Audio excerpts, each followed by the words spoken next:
We support these principles around the world. You mentioned Vietnam. We do not have servers in Vietnam, and with very minor exceptions of imminent threats that were happening, we've never turned over information to the Vietnamese government, including political information. And you never will? We would not. You would not agree to do so in order to operate? We would only operate in a country when we can do so in keeping with our values. Right. And that would apply to China as well? That would apply to China as well. Thank you. And on Twitter, how does blocking the account of journalists or an NBA player in keeping with a core tenet of freedom of expression?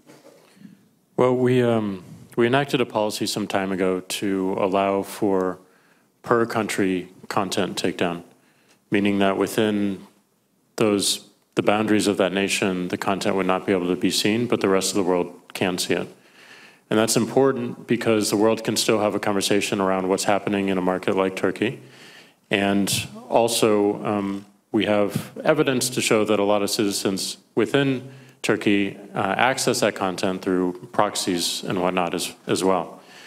So we do believe, and we have fought the government, the Turkish government, consistently around their request, and oftentimes won. Not in every case, but oftentimes have made some moves. So we would like to fight for every single person being able to speak freely and to see everything, but we have to realize that it's going to take some bridges to get there. Well, because a Twitter spokesman, in response to BuzzFeed article, I think about 2 years ago, here's the quote defending this policy. He said, "Many countries, including the United States, have laws that may apply to tweets and or Twitter account content." And then you went on to say what you said, in our continuing efforts to make services available to users everywhere, et cetera. You would agree that there's no moral equivalency between what we're asking you to do here and what Turkey has asked you to do or other countries have asked you to do in that same realm?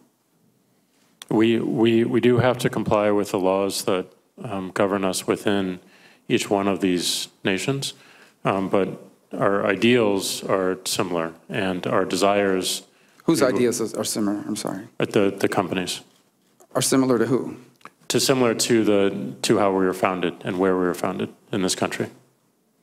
I guess my point is, you're not arguing, though, that what we're asking you to do here on misinformation against foreign efforts to interfere in our elections is the same as what Turkey or other authoritarian regimes have asked you to do abroad against political opponents of theirs. They're not morally equivalent, these two things. Correct.